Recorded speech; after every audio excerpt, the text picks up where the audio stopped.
Welcome back to the channel, guys, and today we're going to discuss archival principles and values for illustration NC2. Ako nga pala si Teacher Say, a secondary school teacher 2 of Angeles City Senior High School, Schools Division of Angeles City. So, let's start!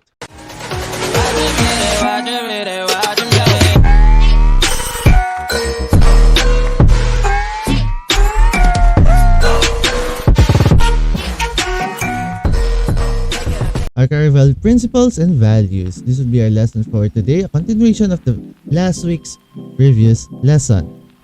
So for today, we're going to discuss archives, characteristics for archiving, characteristics of archives, sources, benefits of archiving, risk, and disaster management planning in relation to doing archiving. So our first question, what do you usually do to important things that you have? Again, what do you usually do to important things that you have? You may post this video and write your answer in the comment section down below. So first, let's talk about archives. Archives are the documentary byproduct of human activity retained for their long-term value. Basically, these are your works, your records of what has happened or what you have done in the previous years or previous days. This may be digital or physical records of your documents. Sometimes these are about history, sometimes these are about transactions. It is very important to have archives, especially in the IT field, because it can give you backup and also a point where you can restore your systems. Again, archiving. Archiving is a process by which inactive information in any format is securely stored for long periods of time. Such information may or may not be used again in the future, but nonetheless should be stored until the end of its retention schedule. For example, we'll be talking about your grades in your junior high school. Okay, so if we would be asking your school to give us a copy of your grades during your stay there, let's say 3 years ago, they can still provide us with a copy because they have an archive of your records. Other companies, for example, Facebook, what they usually do is they just put it on archives of their database, all the things that you deleted from your profile. They are not totally deleted, but they are only saved on archives. It says here, such information may or may not be used again in the future. Let's say again, your grades. If you graduated from senior high school, the college that you'll be applying to or enrolling to will not ask for your junior high school grade, but it will ask for your senior high school grade. So the previous school, your junior high school, will not be using it anymore because you are already on the college level. You have already grades on your senior high school level, unless you transfer to another senior high school or you applied for work even though you're not graduated from senior high school. Okay, those are the things situations that may or may not be used, those kinds of information. So characteristics, it should be authentic or authenticity. The record is what it claims to be, created at the time documented and by the person that the document claims to be created by. So it should be authentic, it should be real, it should be legitimate. Okay, there should be no fake information about it. Reliability, they are accurately representing the event, although it will be through the view of the person or organization creating the document. Again, reliability depends on the group of person who is writing the document. Okay? In their point of view, what happened. That's why our history always changes or there are books with conflicting information because it's on the point of view of those who are writing it. Integrity, the content is sufficient to give a coherent picture. Sadly, not all archives are complete. This is true. Okay, not all archives are complete. That's why our history is not that really really coherent. When say coherent, giving the full picture of what has happened in the past. Okay, let's start. Then usability. The archives must be in an accessible location and usable condition. Earthquakes, hurricanes, and war, for example, can all render archives useless. For IT, what we do, if you are a developer in IT, we have a separate building for your database, your backup, and there's a separate building for your server and another database there. We will not put your backup on the same building because whatever happens to that building, all the data would be lost. Okay? It's the same in ancient history. All the historical records of those empires or cities that are being occupied by other empires, their documents are being burned or taken, altered, so on and so forth. So characteristics of archives. They are only retained if they are considered to be of long-term history. This can be difficult to assess, but what it means is that archive collections do not and cannot hold every document ever created. Again, only the most important historical record would be archived in the past. Now everything can be archived. They are not created consciously as a historical record. Their strength is that they are on a contemporaneous record and must be viewed in the light of who drew up that document and why. So again, it's a bit biased for those who are writing the record because it's based on what they see and what they understand on what is happening around them. And then, documents do not have to be old to be an archive, just no longer required for the use for which they were created. Again, let's take it on an IT perspective. Okay?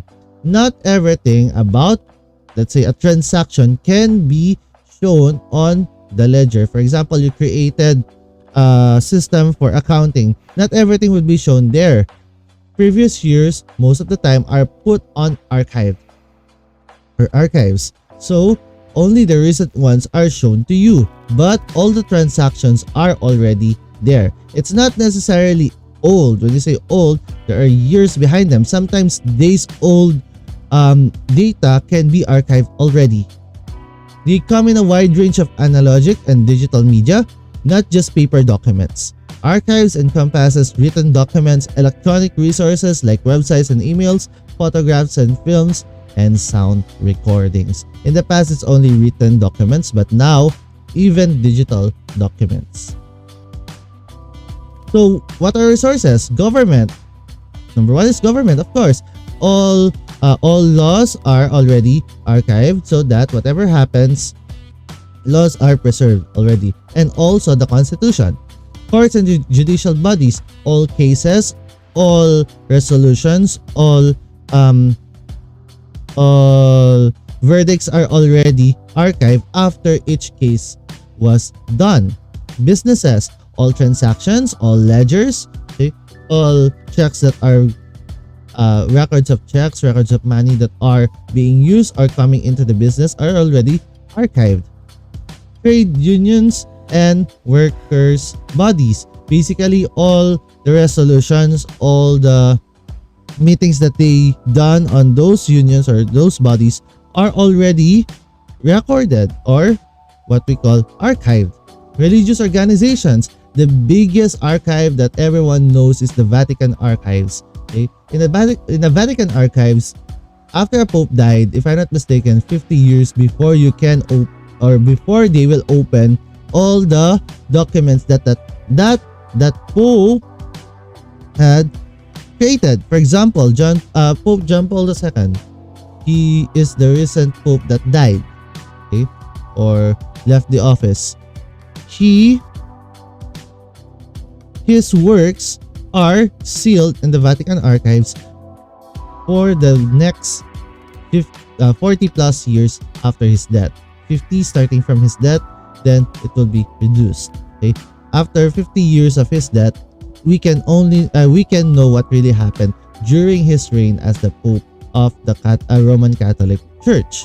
Okay, and then universities and schools, grades, transfers, employees, so on and so forth.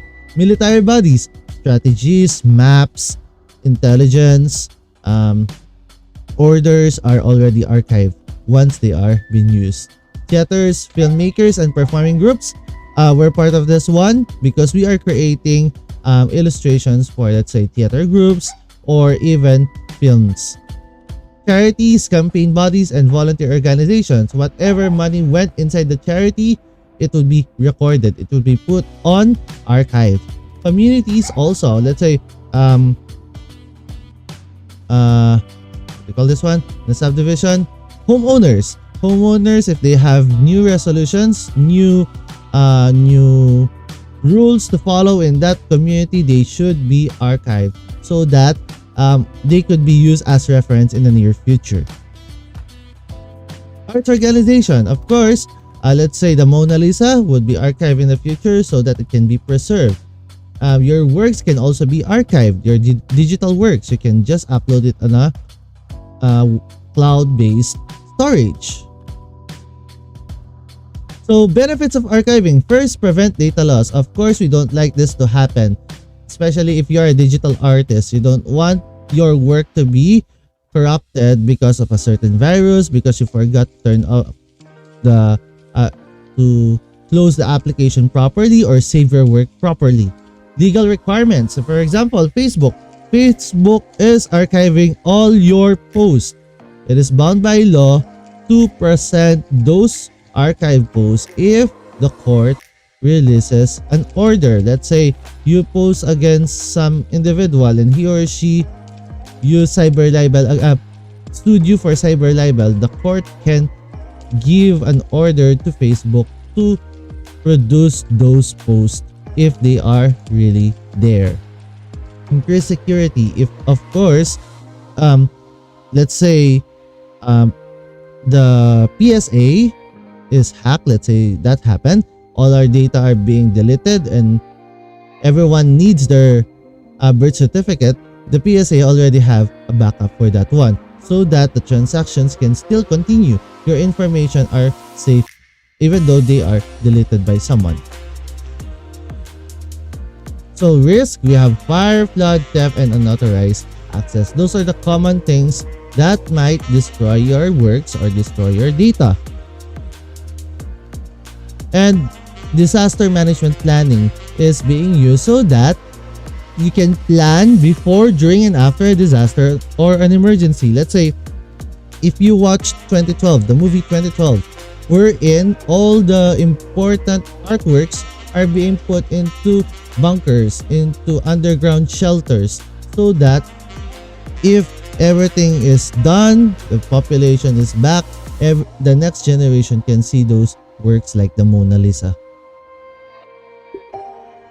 So why do we need to archive artworks? You may post this video and write your answer in the comment section down below. Why do we need to archive the digital files? Again, you may post this video and write your answer in the comment section down below. So again, be inspired. Imagination is more important than knowledge, according to Albert Einstein. For our next topic, labeling and recording work. I hope you've learned something on our lesson and we'll see you again next time.